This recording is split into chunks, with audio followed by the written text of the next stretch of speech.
tu n'es pas faible. Tu es juste trop réactif. On t'a peut-être déjà fait croire que tu l'étais. Peut-être par un parent, un ami, un collègue, ou même par toi-même, dans ces moments de doute tard le soir. Parce que tu ressens fort. Parce que certaines paroles te touchent comme des flèches invisibles, perçant directement ton cœur. Parce que certaines situations t'atteignent plus que d'autres, te laissant avec un nœud à l'estomac qui refuse de se défaire. Alors tu as commencé à douter, à penser qu'il y avait quelque chose de fragile en toi, comme une fissure dans une armure que tu n'as jamais vraiment portée. Quelque chose à corriger, à réparer, à masquer derrière un sourire forcé ou une attitude détachée. Quelque chose à cacher, pour ne pas sembler vulnérable dans un monde qui valorise la dureté apparente. Mais la vérité est ailleurs. Elle est plus profonde, plus nuancée que ce que la société nous vend comme force. La faiblesse n'est pas dans ce que tu ressens. Ressentir intensément n'est pas un défaut. C'est une richesse humaine, une capacité à connecter avec le monde d'une manière que beaucoup envient secrètement. Non, la faiblesse est dans l'incapacité de choisir comment tu réponds à ces sentiments. C'est là que le vrai problème se niche, dans cette impulsion incontrôlée qui te pousse à agir sans réfléchir. Pense à ces moments où chaque remarque déclenche une réaction immédiate, comme un réflexe conditionné. Une critique anodine te pousse à te défendre avec ardeur, comme si ta vie en dépendait. Une frustration mineure te fait parler, expliquer, justifier sans fin, jusqu'à ce que tu te sentes épuisé. Ce n'est pas de la sensibilité pure. C'est une perte de contrôle subtile, une reddition à l'émotion du moment. Et c'est précisément cela qui te fait te sentir faible après coup, quand le calme revient et que tu réalises que tu as réagi plus que nécessaire. La société confond souvent le bruit avec la force. Regarde autour de toi. On admire ceux qui réagissent vite, ceux qui parlent fort dans les débats en ligne ou les réunions, ceux qui imposent leur présence par des explosions émotionnelles. Les médias sociaux amplifient cela, récompensant les réponses virulentes, les clashs spectaculaires qui attirent les likes et les partages. Mais le bruit n'a jamais été une preuve de puissance authentique. Il est souvent le signe d'un esprit envahi, submergé par le chaos intérieur. C'est comme un orage qui gronde sans direction, dissipant son énergie sans impact durable.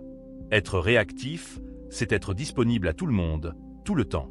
Un mot suffit à te faire vaciller, comme si ton équilibre dépendait des opinions extérieures. Un regard critique suffit à te troubler, à te faire questionner ta valeur. Un message banal suffit à changer ton humeur pour la journée entière, te faisant passer d'une productivité joyeuse à une rumination sombre. Dans cet état, tu n'as même pas besoin d'un ennemi puissant pour être déstabilisé. N'importe qui, un inconnu sur Internet, un collègue distrait, peut entrer dans ton esprit sans y être invité, comme un intrus qui ouvre la porte sans frapper. Pose-toi cette question, honnêtement, en te regardant dans le miroir. Qui est en contrôle dans ces moments-là? Celui qui provoque, qui lance la pique ou la critique, ou celui qui ne peut pas s'empêcher de répondre, de mordre à l'hameçon? La réponse est évidente, mais douloureuse. C'est le provocateur qui mène la danse, parce que tu lui donnes le pouvoir en réagissant.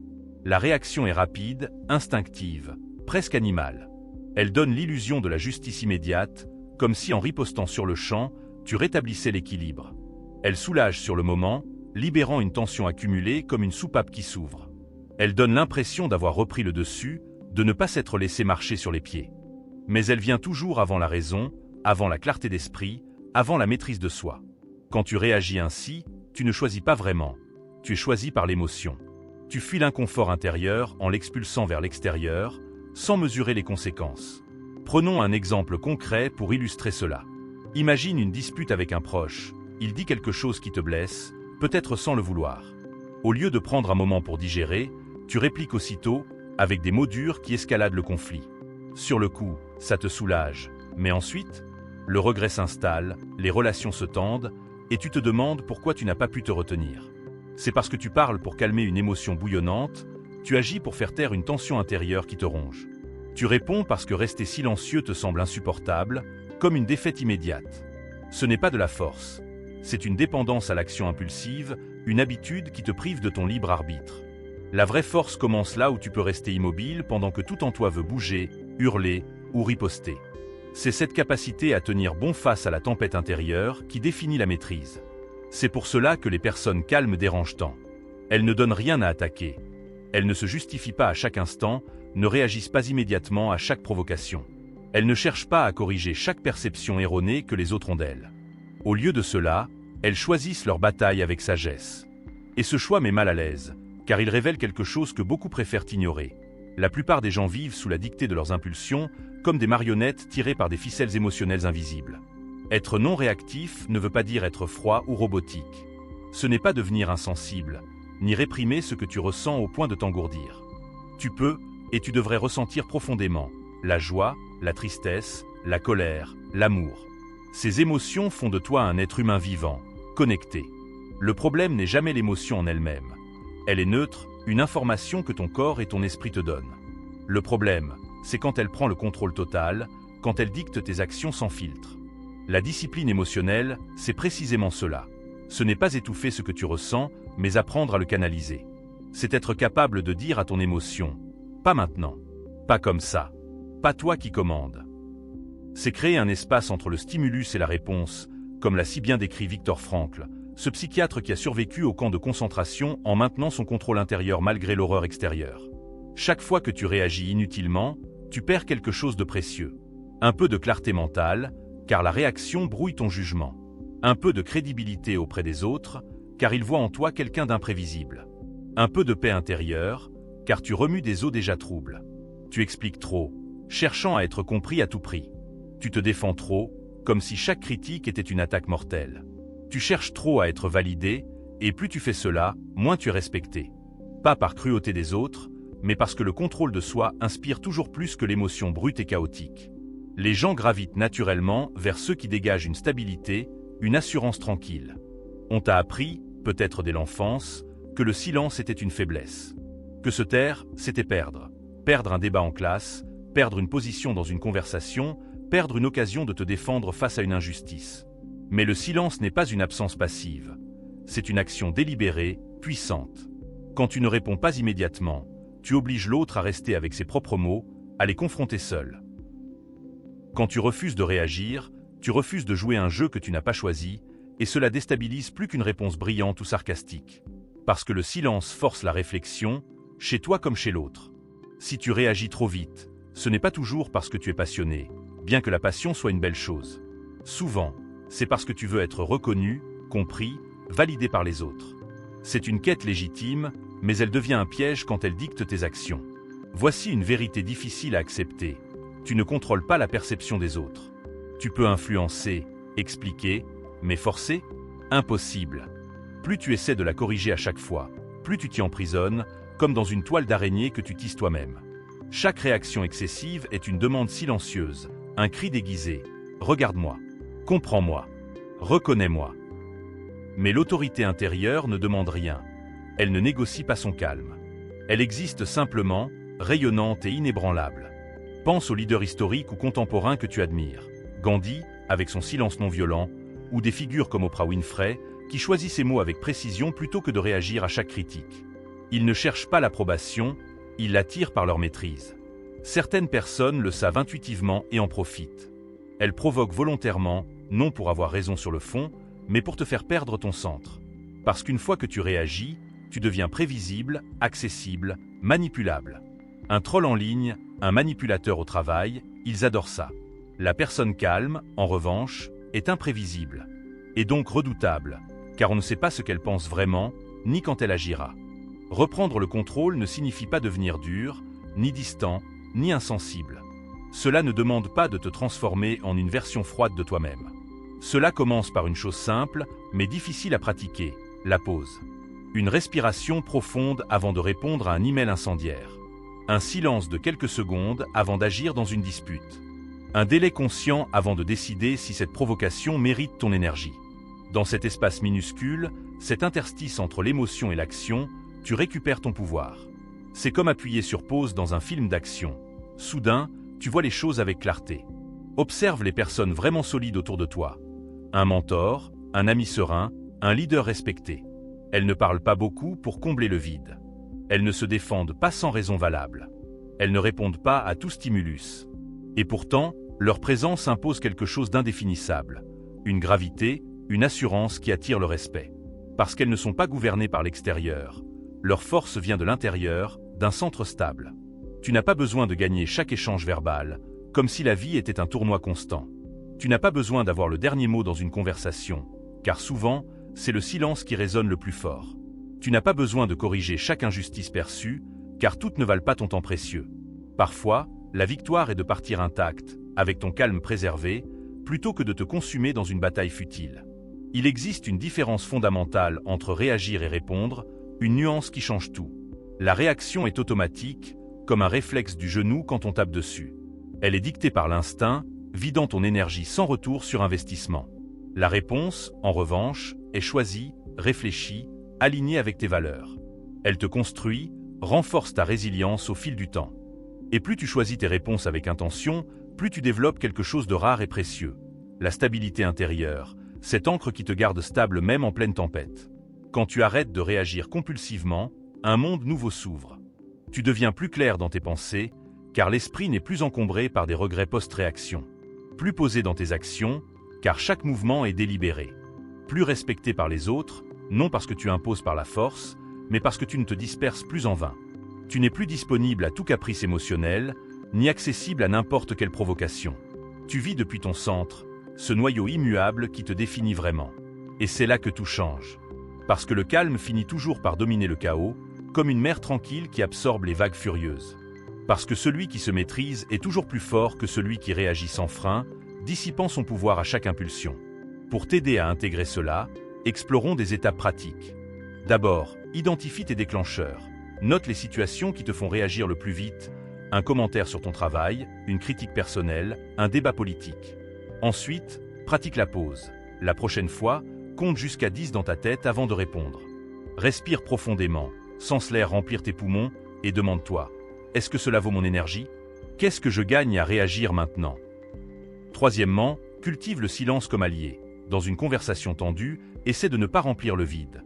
Laisse l'autre parler, et observe comment cela change la dynamique. Rappelle-toi des histoires inspirantes. Prends l'exemple de Nelson Mandela.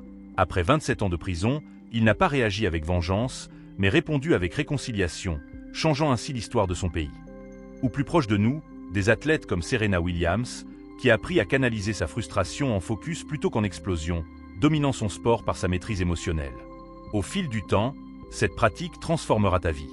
Tes relations s'amélioreront, car tu ne seras plus sur la défensive constante. Ton travail gagnera en efficacité, car tu pourras te concentrer sans distractions émotionnelles. Ton bien-être intérieur fleurira, car tu auras reconquis ton espace mental. Tu n'es pas faible.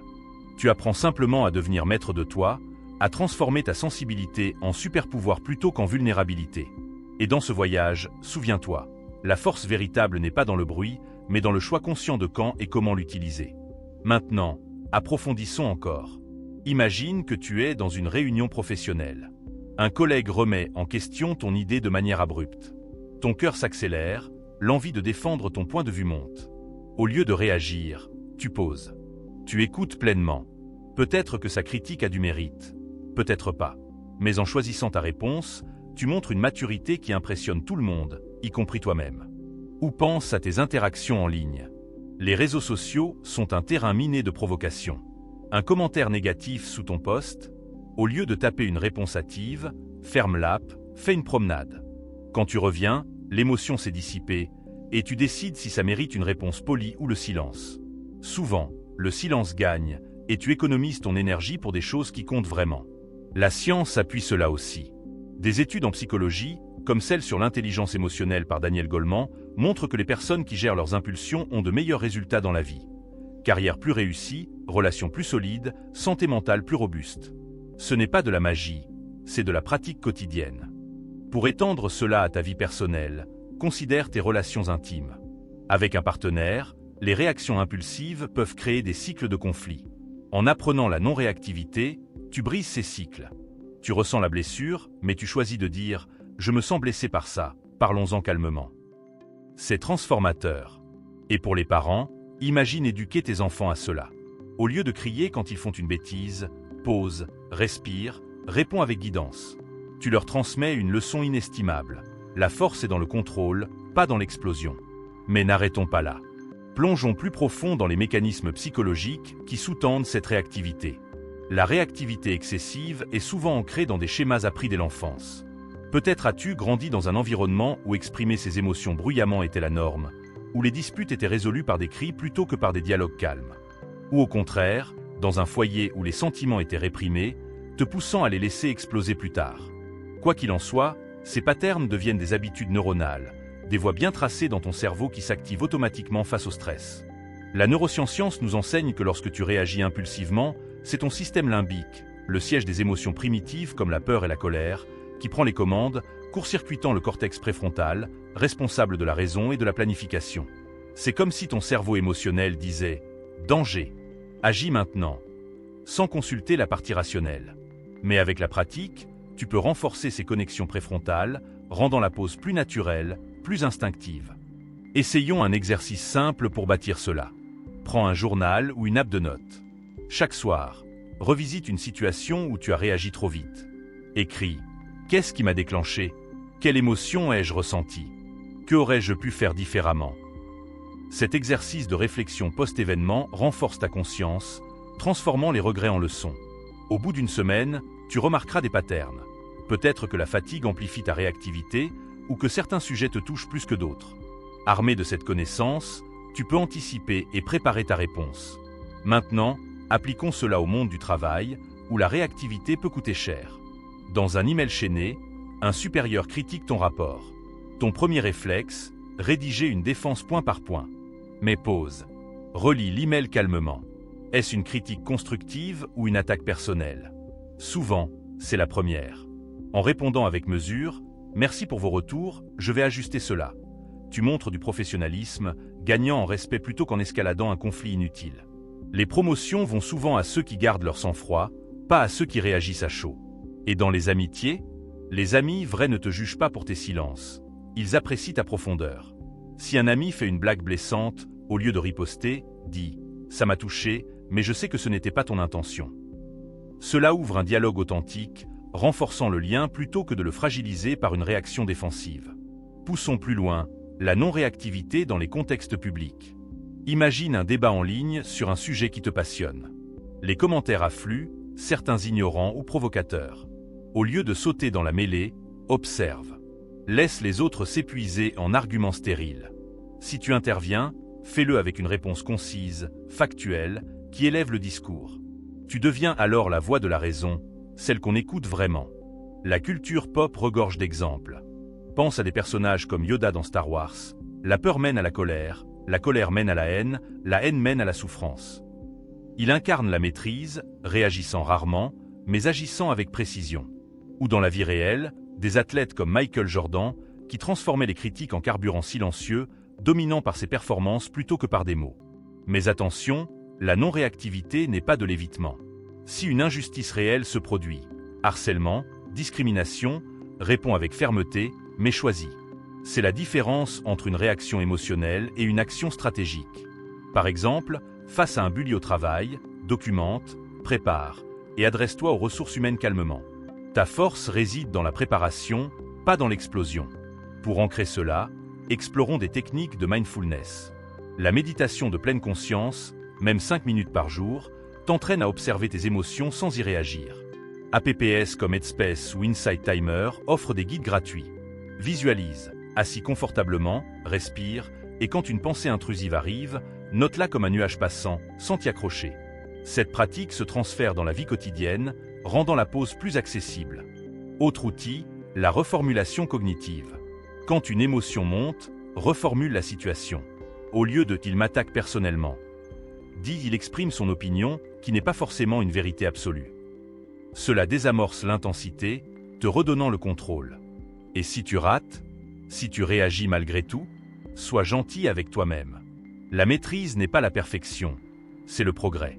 Chaque échec est une opportunité d'apprendre. Au fil du temps, ces moments deviendront rares et tu te surprendras à naviguer les tempêtes avec une sérénité nouvelle. Imagine ton futur, une version de toi qui entre dans une pièce et impose le respect sans un mot, qui gère les crises avec calme, inspirant les autres, qui dort paisiblement, libre des ruminations post-réaction. C'est accessible, pas un rêve lointain. En conclusion, souviens-toi, ta sensibilité est un don, pas une faiblesse. En apprenant à ne pas réagir impulsivement, tu la transformes en force. Tu deviens le maître de ton navire, naviguant les mers émotionnelles avec assurance. Commence aujourd'hui, avec une pause. Et observe comment le monde change autour de toi, ou plutôt, comment tu changes ton monde. Tu n'es pas faible. Tu es en train de devenir invincible, un pas à la fois.